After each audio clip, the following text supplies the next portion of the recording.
मुंह में सिगरेट धराए बैठे हो, हवेली में सूटर बिछाए बैठे हो।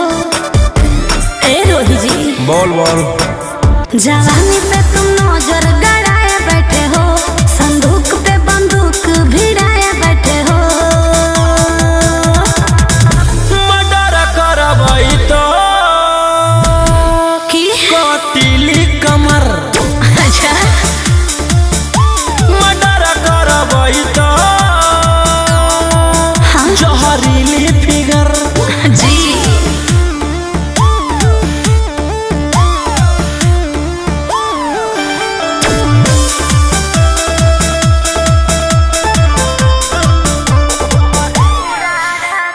पूरा रात बितैब का भोला, ओठ चुमत चुम